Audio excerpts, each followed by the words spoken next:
but that's the point. I don't want to be strong. I'm tired. I'm tired. Like, okay, you're strong. I don't want to hear that. I just want to be, yay, I just want to be happy. I'm tired of being strong. Okay, I can. But at one point, you reach some sort of like limits also. So yeah. We tend to promise to ourselves, when the days come that I can have my own money, I will buy everything. Yeah, that is correct. I'm not specifically talking about my addiction right here, no. Yeah. But what I'm saying is, can this be turned into something positive? Like, because when you are really passionate about something, can this be turned into something positive or not?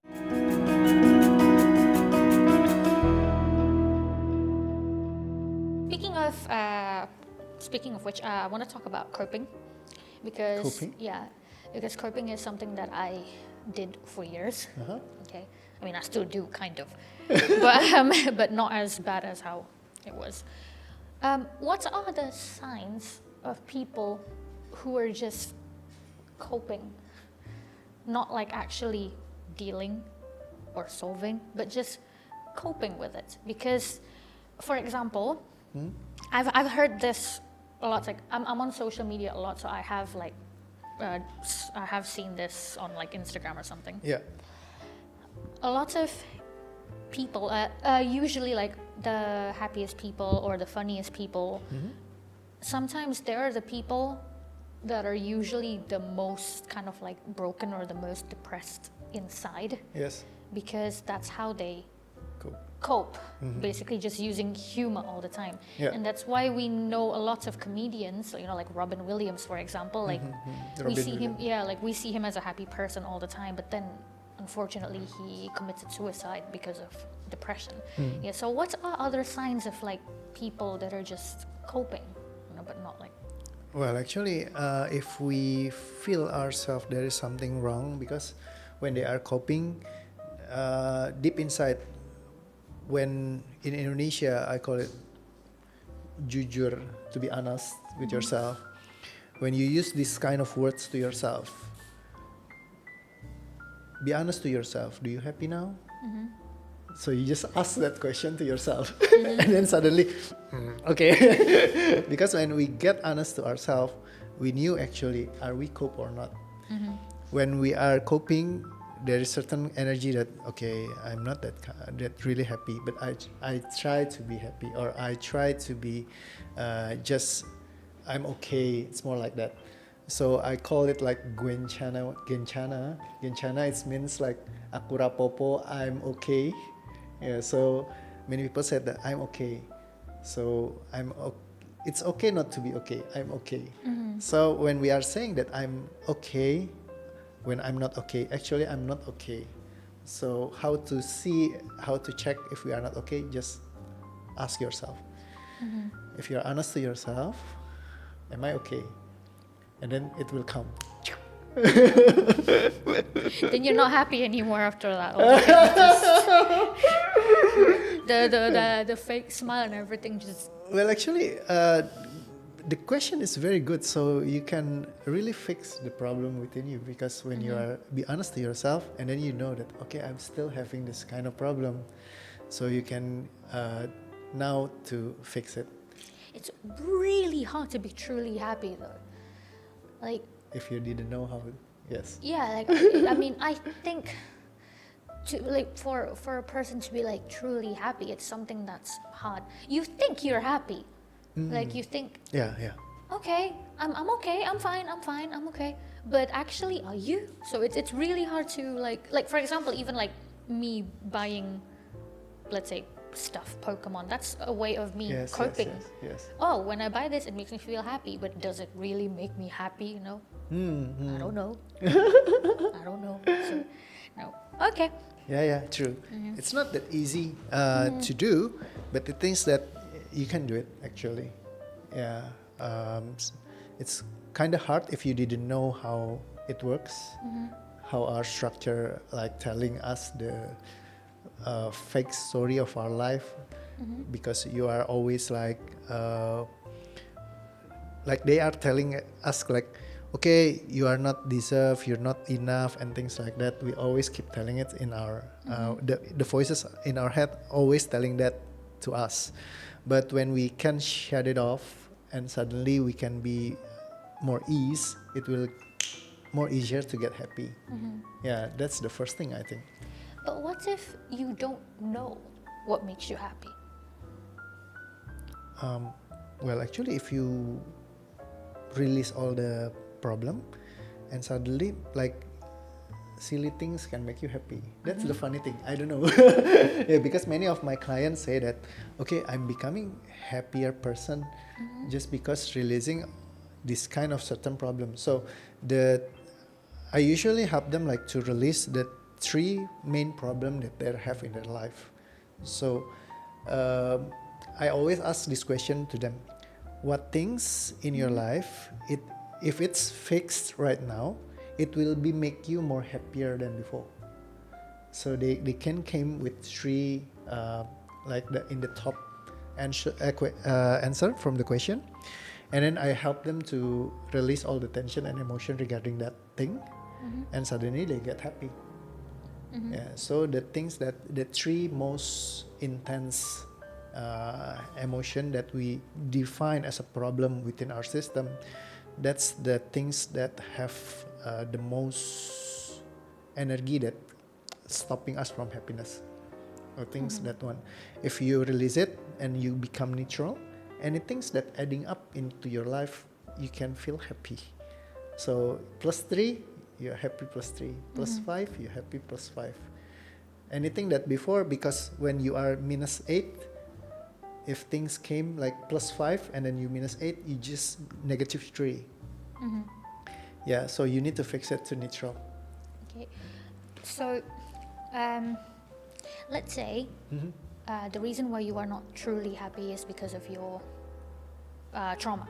Yes. Okay, so there are some things that could truly make you happy. So like, for example, you have passion, you have hobbies. Yes. Okay, and maybe having a great childhood, that's also something that really helps in your happiness, right? So I know that, let's say for example, I'm really passionate about music, so doing that, it then will make you happy. Yes. But if it's something that's about the past, it's something that you obviously can't change anymore. True. Yeah, so for you to be happy, the only solution, is it only just to kind of like get rid of it, like as in what you mentioned? So okay, we need to make it neutral. So let's say it's because of these memories in the past. Is there any other way, or it's just to kind of like, because I mean, if it's something that you're passionate about, you can do it in the future. Yeah. But for these ones, you can't change it. But are there any other ways, or it's just to kind of like let it go, man? Well, in terms of that, because I do research like throughout many systems and for 10 years before, and I think the easiest and simplest way is just release it from your system, because it can give you an instant dramatic result. So suddenly like, okay, I feel ease, like my body feels okay, because in terms of when you are coping or going without fixing the problem, actually your body still feels it, because the body keeps the score. So it will still in your body system. If you release it, the body didn't feel anything anymore. So in terms of healthiness of our body, when we are releasing it, it will affect us so much that we will be more healthy. If we didn't fix it, okay, the problem will come into any manifestation. It can make you like get anger easily, or maybe you can get that kind of GERD or things like that, because we tend to just okay, this is my past, I didn't want to make peace with it, I don't want to fix it, and then we just continue on living. Many people are like that, and all the problems, it starts within our body. It creates that physiosomatic problem and things like that. So it can create another problem within our health. So it creating a health issue and things like that. So when we release it, we can be not just happy, but also we are becoming healthy. So that's the things that we can do.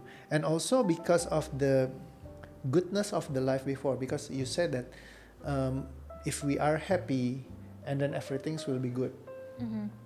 Well, actually it's not.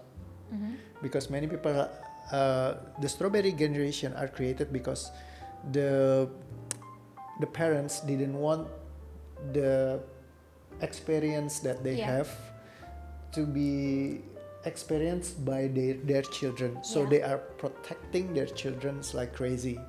That's why the children are getting into this kind of strawberry generation. They can get depressed easily are because of that kind of parenting system. The things that always happy, always healthy, la la land and things like that. And after they get in the adultery, they need to like face the world, and then suddenly they said, oh, the world is not that kind of la la land that I used to live before. And suddenly they get depressed easily because they didn't have any immunity throughout their life. They always like just having everything helped by the parents, helped by the mates and things like that. So they didn't have any like fighting spirit and things like that because everything is already provided. It's very different with the old generation. It's not I'm talking about this anymore. If you are living in the older generation, especially Gen boomers, Gen X, they face so many problems because they cannot do everything like very easy. Like right now, we do shoppings using the internet. We are ordering foods from the internet.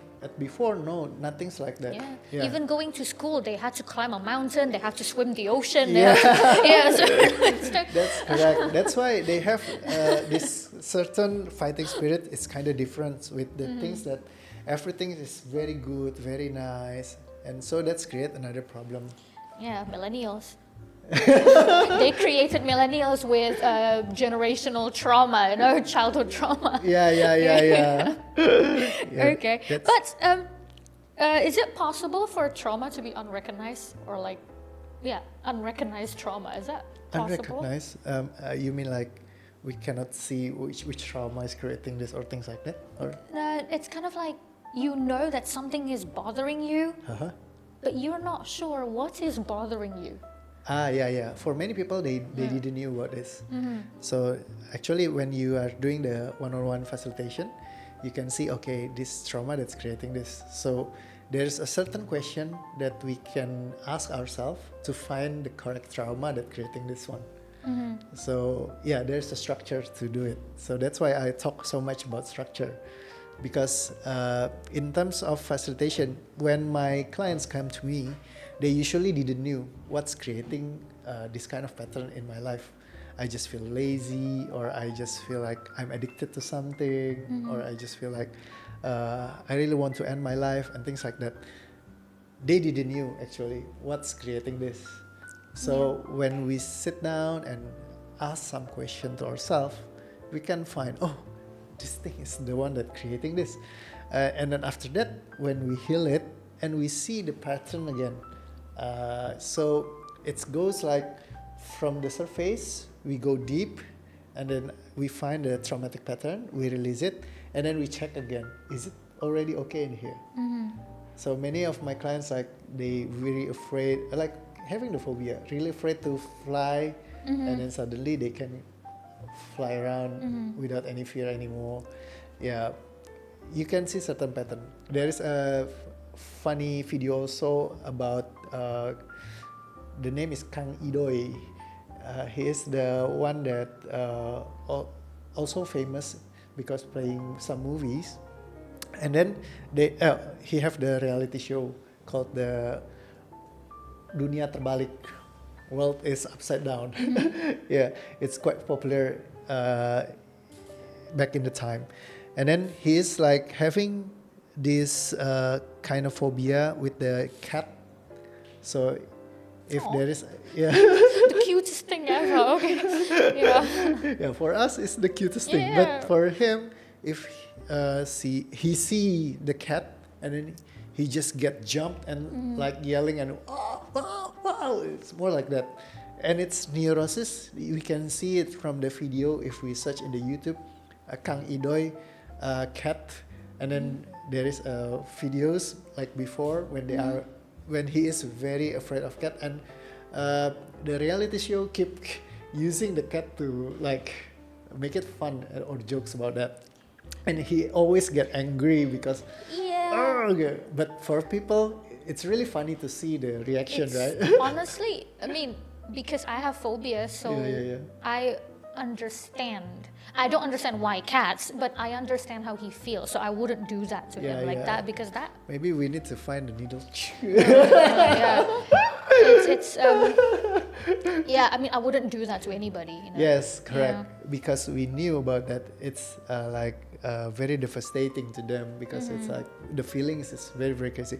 But for people, they didn't understand why this happening, right? So it's just like funny for them. And then I help him to like release the tension, and after that, the cat come into their legs, and then he said that, oh, I didn't feel anything anymore. That's awesome. Yeah. Does he have a cat now? Well, actually, no. He needs to have a cat. So you go natural doesn't mean that you go to the positive thing. Actually, I have one of my clients also, when she get into the class, and then she released the fear of the dogs, and then now they have dogs also. I mean, it's easy to love dogs, so, but I say that. But honestly, I don't understand people who don't like dogs, okay? Yeah. It's like it's easy to have a needle in your hand. No. Yeah, I don't understand why people are very afraid of needles. but needles, they go through you. They hurt you. Okay, you know, like they said, oh, the dogs can bite me. But dogs are cute. Needles are not cute. So, yeah, but I mean, I have a phobia. I have a phobia of needles, yes, but I kind of know already why. Like, I already know the reason why. But it's something that I cannot deal with. I know why, but it doesn't necessarily mean that I can deal with it. Okay. However, I wouldn't say it's a phobia, but I am scared of it. I am scared of the dark. So like when I sleep, I can't sleep in the dark. Like my lights have to be on. Okay. Yeah. But if people ask me why, I don't know. Yes. Yeah. Until now, I still don't know, because I know Indonesians are very superstitious. Ghosts, this. I'm not superstitious. So it's not because of like, oh, ghosts or what. No, it's just, I still don't know why. I still don't know why am I scared of the dark. So in terms of the afraid of the dark, we also like having certain pattern also, so we can find what creating it. Also, when you think that you have this kind of needle thing, it might not that things that creating that. So that's the one that I tell you before, because trauma is more like the moment that we cook the ingredients. But not the ingredients Not themselves. the ingredients. So we need to find actually what's the things that creating it. So when you really you clear all the ingredients, it doesn't matter anymore. So the things that make you cook not affecting you anymore. So we need to actually try to find which one is the one that creating. The doctors. Huh? The doctors. Okay. Not just in that area, but go deep to the other one. So that's the things that we need to be done. I might hate doctors after that. Like, I'm okay with the needles, but then no. Last question here. Okay. So, mental health disorders, Yes. are they hereditary or not? Oh, that's a good question. Well, actually, some scientific papers say that it's hereditary. But in terms of mental health problem, many of my clients, when I ask them, do you have any parents that have this kind of problem, or families, relative, and they said no. So in terms of hereditary, it might be like when we learn about this in the campus, there is a certain research about this. Hereditary creates like more about 30%, and like nurture is nature is 30% and nurture is 70%. So 70% is bigger. So when people like, maybe we can see it like as I call this term is genetical potency. Genetical potency is when people have the potency in their life, but we can use it or not. It depends on our nurturing system. Like maybe you have a parents that your father is like a pianist, your mother is a singer, but if you didn't want to access that kind of hereditary genetical potency, you just, I love to cook, I want to be a chef. And then, you will create your hobby based on that kind of condition, not using the potency that you have. So in terms of the mental health also, when you have the potency, it's just 30%. But if you didn't get any problem, maybe you will not have that kind of problem also. Many people, they have the NPD parents, they said, but they are not NPD. They said it to me, I don't have any NPD pattern. My father has, my mother has. But they actually do. I don't know. Okay, all right. Okay. So many of them that like saying this. So many people like the parents are getting angry easily, but the child is not like that. So I think the nurturing part is more having a greater effect into our life. Not the hereditary. So if we have certain mental problem, we can fix it using the 70%. If the 70% is already cleared, then it will become the genetical potency again. So it's just in a form of potency. It will not affecting so much in our life. I think it's more like that. Yeah, I think, not specifically about mental health disorder, but I think about other things like talents and all. I also agree with that. Yeah, because I don't think me and my parents are in any way alike. Very different. Very different. And I'm sure that there are some sort of hereditary genetics, but nothing alike. So okay. Yeah. All right. It's more like that. Okay. Finish with all of your questions? Pretty much, yeah. Thank you. Yeah. Very interesting. I've learned a lot today. Thank you. Yeah, and hopefully. I think I'm done with my questions here, and thank you so much for the information that you have. I have new insights. Thank you. I have new insights. Hopefully sometimes she will not be afraid with the needles anymore. Oh my god. Yeah. I'm trying to see it from the positive side here. Okay. I love tattoos. I don't have any. Because I have the phobia. I'm not saying that having tattoos are bad. No. But I'm just a little bit worried. If I didn't have phobias of needles, I might have a lot of tattoos, which is not a good thing either. So, okay. I'm just saying from the bright side, it's a good thing that I am.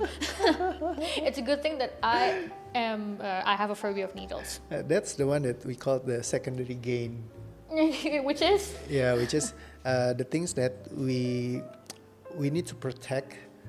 So we have this kind of problem or phobias or this kind of mental health issue. To protect things that we didn't want us to be. Like if I release this and then I will get so many tattoos.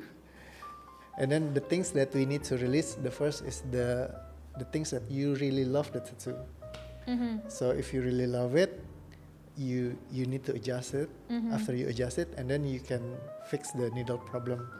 Because if not, it will protecting you by using the needle. So I'm afraid about the needle, so I didn't need to be the tattoo girl like that.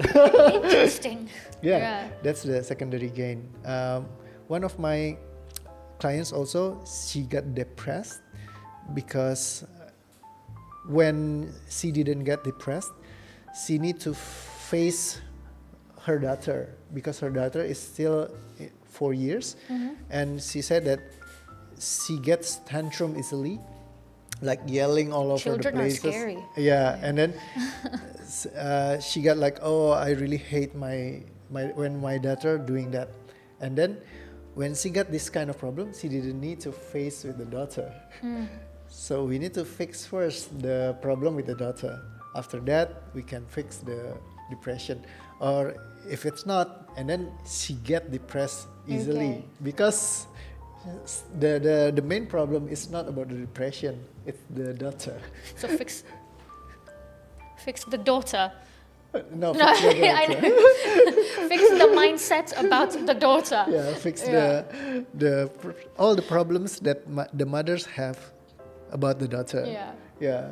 Well, actually, it's maybe not... fix the daughter. No. Do not include that. Maybe fix the daughter also. Yeah, fix the daughter also. And actually, it's not about the mindset also, because you can have a great mindset, but if your body still have a problem, yeah, it's more like telling you that it's okay, you can be happy, but actually inside you are yeah, it's more like that. So you need to fix actually the things that in your physiological system to be more happier. Okay. Right. So thank you, Christie. A great question. I think you do improvise in yeah, I did a lot actually. I did. There are a lot that I didn't use. Yeah. Okay. So do you have any other question? I'm good, I guess. Okay. Thank you, everyone. Hope you learn about mental health more from this podcast. Yeah, and thank you, Christie, for facilitating us. For inviting. Always be happy. Yes. Okay, see you again, guys. Bye-bye.